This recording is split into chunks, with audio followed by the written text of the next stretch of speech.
I hate the city. I hate the bachelorettes. I hate the pedal taverns. I hate country music. I hate all of the things that make Nashville apparently an it city to the rest of the country, but I hate it. She tried to walk it back, but it didn't go so well. As a Nashvilleian, I think we all get a little annoyed with the tourists that come to town, but that doesn't mean I love my city. In fact, instead of sitting on the sideline and complaining about it, I decided to run for office. And she didn't walk back this 2019 op-ed, calling the state and the legislature that she works for racist.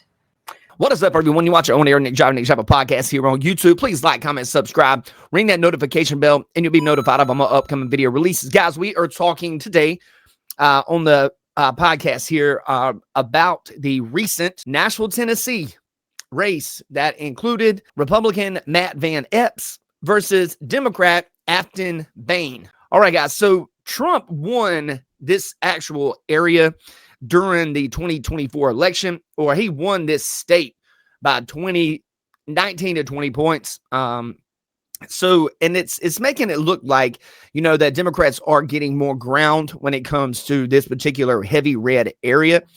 But guys, that's what happens in our political system. Normally whoever wins the election, normally when the midterms come around, a lot of times the opposite party will be the one who wins the midterms. Crime is, of course, also was a major issue in the presidential election. And I know there are some old posts. You've been asked about those old posts a number of times. My question for you today is whether more money for cops on the streets in the district you hope to represent would help fight crime. Would you like more money for more cops on the streets in your district? So those past comments were at a time when I was a private citizen, as an activist and organizer, and now as a Tennessee lawmaker, I represent 40,000 individual opinions and political thought. Right, and so what do you think now? Would more money for cops be good or bad? I think it depends on what the community wants. And so I've worked with communities, at least my constituents, want to ensure that there is investment in their community for community safety, community protection, mental health services. And that's what I'm hearing from at least my constituents. 6 midterms, who are our best candidates? So John, can I pause you just for one moment, because we can now make a projection in this race. CNN can project that Matt Van Epps, the Republican in this race, is going to be the next representative of the 7th Congressional District and Tennessee, winning this special election. And obviously that is a sigh of relief for House Speaker Mike Johnson, as we were talking about that close razor-thin majority here, that they have that margin in Washington. But continue with what you think the biggest takeaways will be. So she just made a very important point to you and a very factual point to you. She has made this a much closer race than just a year ago, when Donald Trump and the then Republican incumbent Mark Green carried this district by 22 points. And look at this. We're at 83% of the vote counted. It could actually get a little bit closer. It might stretch out a little bit, but you've got a 4-point race as you're looking at it right now. Simple math for the people at home. 22 to somewhere in the ballpark of 4 or 5. That's huge. Huge progress for the Democrat. Now, what are we waiting on? I just want to look real quickly. 91% in Davidson County. So look, this is why we called this race. There's not enough votes to come in the Nashville area, the heavy blue area, the only heavy blue area in the district, to help her out. But here's the conversation now. She mentioned the bellwether Montgomery County in her conversation with you. Donald Trump won this county by 19 points. 19 points, a little more than a year ago. She's within 4, right? So she can make the case to the Democratic donors and to the Democratic consultants in Washington.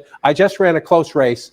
He will now be an incumbent. He will not be a challenger like me. He will be an incumbent Republican in Donald Trump's Republican Party. If next year's a good year for us, I can make up the other 4 points. That will be her argument.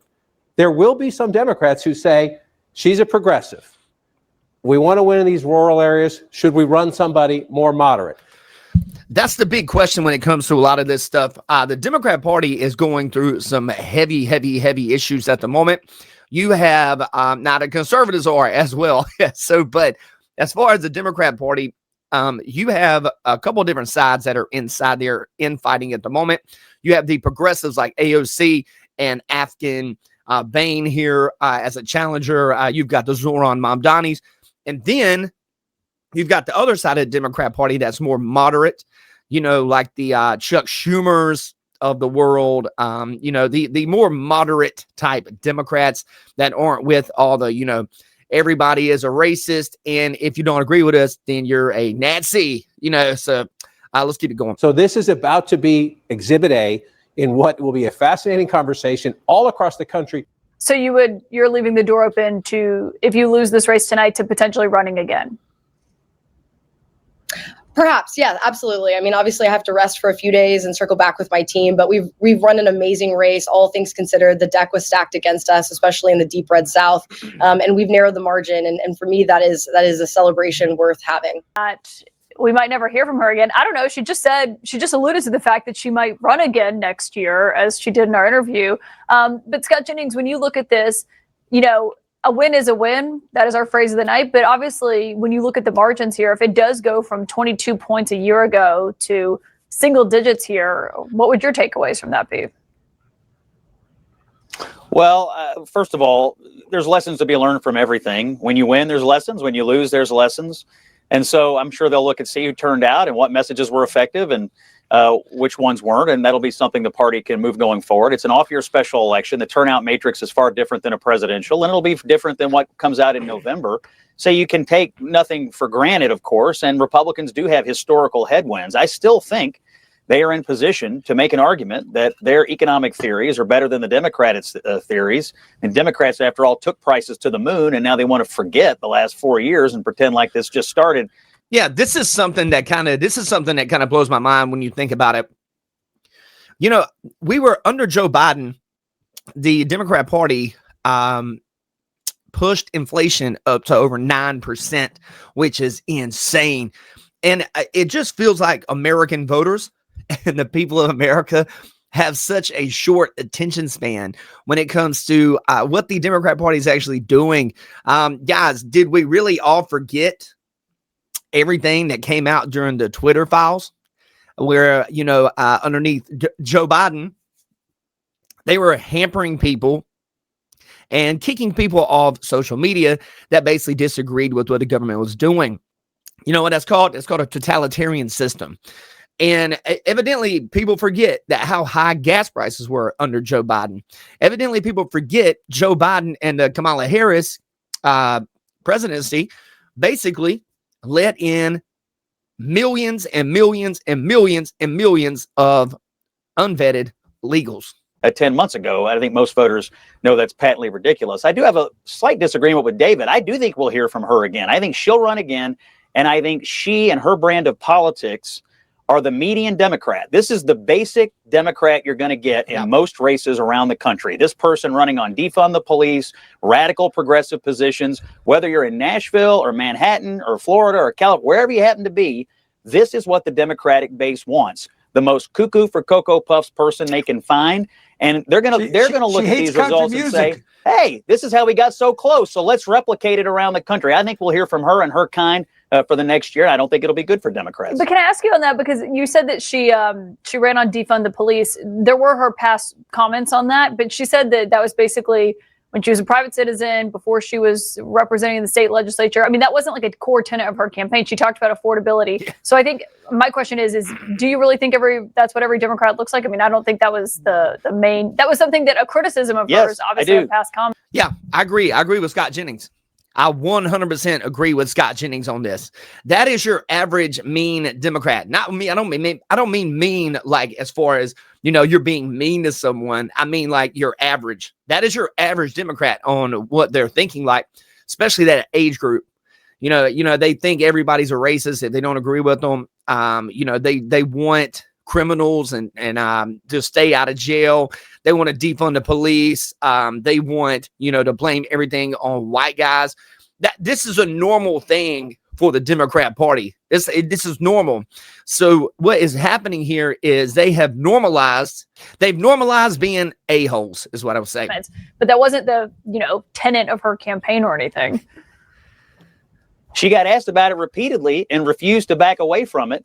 And look, I'm just telling you, this is what Democrats believe, and this is what their base wants. It's why she wouldn't go back on it. I was just a private citizen. Oh, my gosh, we've never held what you said as a private citizen against you in a political campaign. For goodness sakes, what a ridiculous way to just maintain a position that nobody likes. This is the median Democrat position. Yeah. She is the median Democrat candidate, and that's what their base wants. So that's what we're in for. And Republicans need to draw bright lines on this stuff in every race in the country. You know, and just looking at this map here, you can see the Matt Van Epps, you know, it says Republican here wins the 7th district special elections in Tennessee. Look how red that state actually is. And you have a populace of people in Nashville that the only area in Tennessee out of the entire, it's the majority of that district is red. But then you have a high populace of people that vote blue that move into these cities like Nashville, move into cities like in North Carolina, where I'm at, you would move into, they have a high populace of Democrats that live in town, like in Raleigh, North Carolina, and in Charlotte. And then basically the rest of the state's red. I mean, there might be a couple places here and there, you know, but that's just how it rolls, man. And it's crazy to me that we have a situation where, you know, anybody that votes for blue, it's just perfectly fine to call people schnazis and to call people a racist just because you don't agree with a bunch of people living here that have not been vetted.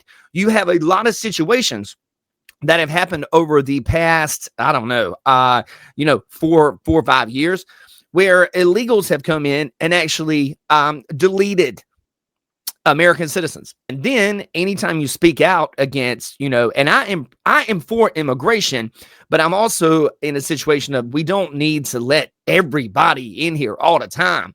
You don't have to live beside somebody. Nobody, not everybody has to live beside somebody. So I hope you guys have a blessed and wonderful day. If you guys are in the Raleigh area, if you guys are in the North Carolina area, come out to some of my shows, man. I'll leave some of those posted up on the community tab on the Nick Driver channel.